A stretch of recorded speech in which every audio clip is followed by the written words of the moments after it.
नमस्कार विद्यार्थी मित्रांनो, माऊली अकॅडमीमध्ये तुमचे खूप खूप स्वागत आहे.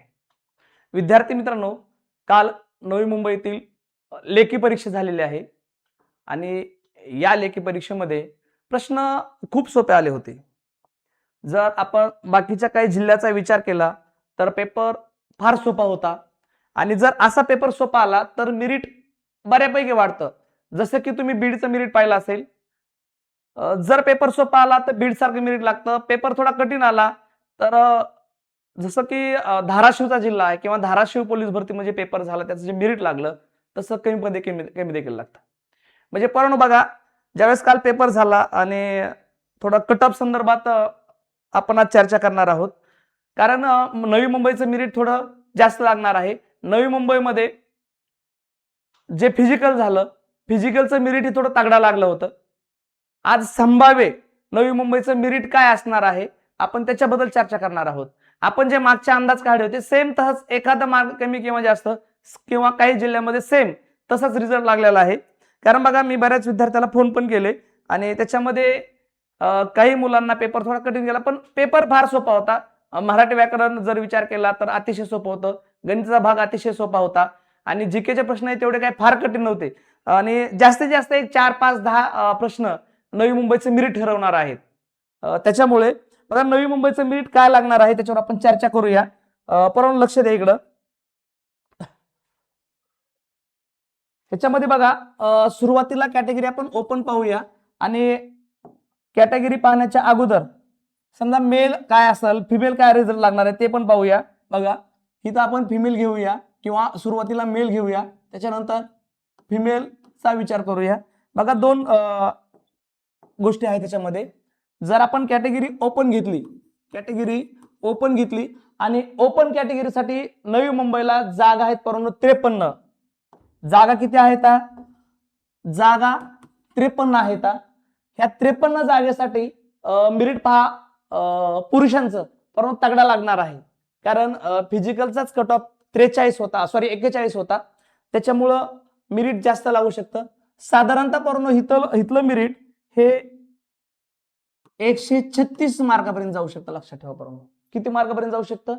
ओपनचं मेरिट, ओपन पुरुषाचं मेरिट साधारणतः 136 मार्कापर्यंत जाऊ शकतं. कारण फिजिकल तगडा आहे आणि पेपरही सोपा आहे.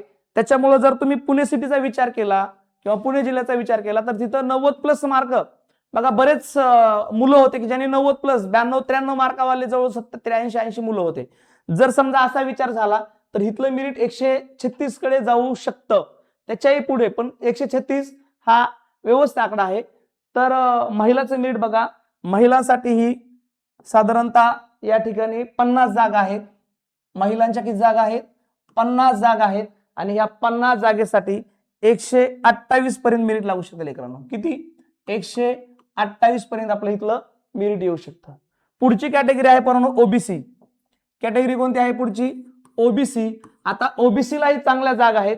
ओबीसीला साधारणतः 25 जागा आहेत परंतु ओबीसीला जागा किती आहे? तिथे 25 जागा आहेत आणि या ओबीसीच्या 25 जागेसाठी पुरुषाचं मेरिट साधारणतः 133 पर्यंत येऊ शकतंय. किती?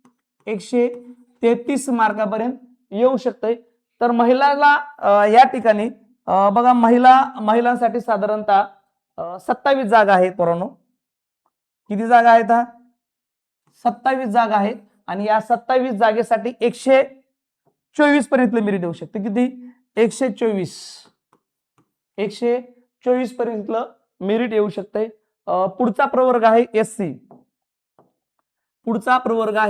एससी. आणि एससी साठी साधारणतः 16 जागा आहेत. एससी साठी किती जागा आहेत? 16 जागा आहेत आणि या 16 जागेसाठी एससी पुरुष आहे, त्याचं मेरिट साधारणतः परंतु 128 पर्यंत लागू शकते. 128 प्लसच. किती लागू शकते? 128 प्लसच लागू शकते. 128. तर महिलाचा विचार केला तर महिला एससी साधारणतः या ठिकाणी 14 जागा आहेत परंतु जागा किती आहेत?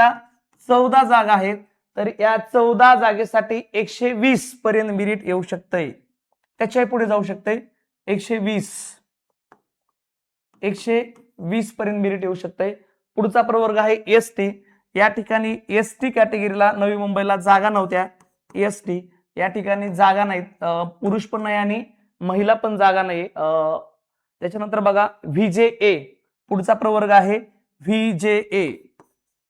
व्हीजेए आता व्हीजेए, एनटीबी, एनटीसी आणि एनटीडी ह्यांचं मेरिट खूप लागतं पोरांनो, कारण जागा कमी असतात, मुलं जास्त असतात, मेरिट सगळ्यात तगडा लागतं. व्हीजेएला या ठिकाणी फक्त एक जागा आहे लेकरांनो. किती जागा आहे व्हीजेएला? फक्त एक जागा आहे आणि ह्या एका जागेसाठी साधारणतः 134 किंवा 35 असं देखील मेरिट लागू शकतंय. 134 किंवा 35 असं देखील मेरिट लागू शकते.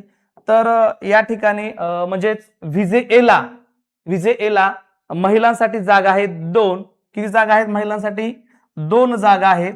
तर या 2 जागेसाठी व्हीजेएचं मेरिट लागू शकते 126. किती लागू शकते? 126 मेरिट लागू शकते पोरांनो. 126 मेरिट लागू शकते. कायसाठी? व्हीजे या कॅटेगरीमध्ये फिमेलसाठी किंवा महिलासाठी. एनटीबी पुढचा प्रवर्ग आहे एनटीबी. तर एनटीबी साठी फक्त एक जागा आहे. एनटीबी साठी फक्त एक जागा आहे आणि ह्या एक जागेसाठी साधारणतः 134 ते 135 किती? 134 ते 135 पर्यंत मेरिट येऊ शकते, कारण फक्त ओपन पेक्षा एकाच मार्कानं कमी येऊ शकते, कारण एकच जागा आहे. त्याच्यानंतर बघा एनटीबी साठी महिलांसाठी 3 जागा राखीव आहेत. किती जागा राखीव आहेत? 3 जागा राखीव आहेत. तर इथलं मेरिट 125 पर्यंत येऊ शकते. 125 ते 126, 125 ते 126 इथलं मेरिट आपलं लागू शकते. त्याच्यानंतर पुढचा प्रवर्ग आहे पोरांनो.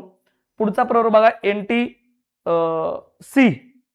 पुढचा प्रवर्ग आहे एनटीसी. पुढचा प्रवर्ग आहे एनटीसी आणि ह्या एनटीसी साठी जागा आहेत 3. पुरुषांसाठी जागा किती आहेत? 3 आहेत आणि या 3 जागेसाठी 134 पर्यंत मेरिट येऊ शकते. 134 मेरिट 134 पर्यंत येऊ शकते. तर महिलाचं मेरिट एनटीसीचं 4 जागा आहेत. तर या 4 जागेसाठी 125 मार्कापर्यंत मेरिट इथलं येऊ शकते. त्याच्यानंतर बघा एनटीसी झाला एनटीडी. एनटीडी तर एनटीडी साठी फक्त एक जागा आहे आणि या एक जागेसाठी 135 पर्यंत मेरिट जाऊ शकते. त्याच्यानंतर बघा महिलांसाठी एकच जागा आहे, इथलं मेरिट 127 मार्कापर्यंत जाऊ शकते. त्याच्यानंतर एसबीसी जर एसबीसीचा विचार केला तर एसबीसी साठी 4 जागा आहेत आणि 4 जागेसाठी 133 मार्कापर्यंत इथलं मेरिट जाऊ शकते. त्याच्यानंतर बघा एसबीसी ला महिलांसाठी 5 जागा आहेत आणि 5 जागेसाठी इथलं मेरिट साधारणतः 122 मार्कापर्यंत जाऊ शकते. आणि त्याच्यानंतरचा पुढचा प्रवर्ग आहे ईडब्ल्यूएस. तर ईडब्ल्यूएस सध्या मेरिट महाराष्ट्रामध्ये सगळ्यात कमी लागते पोरांनो. तर या ठिकाणी 14 जागा आहेत. किती जागा आहेत? 14 जागा आहेत. तर या 14 जागेसाठी 124 पण इथलं मेरिट जाऊ शकते, कारण इथला पेपर सोपा आहे. पेपर सोपा आहे म्हणून मेरिट जास्त लागणार आहे.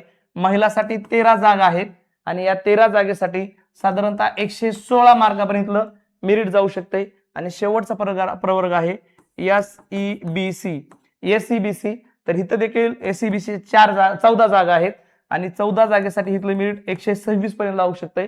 महिलांसाठी आहेत परत 14 जागा आणि 14 जागेसाठी 118 पर्यंत इथलं मेरिट येऊ शकते. पण हा अंदाज आहे. अशा या प्रकारे आपलं मेरिट लागू शकते. विद्यार्थी मित्रांनो, व्हिडिओ आवडला असेल तर लाईक करा, चॅनलला सबस्क्राईब करा. पुन्हा भेटूया एका नव्या व्हिडिओमध्ये. तोपर्यंत धन्यवाद. जय हिंद, जय महाराष्ट्र.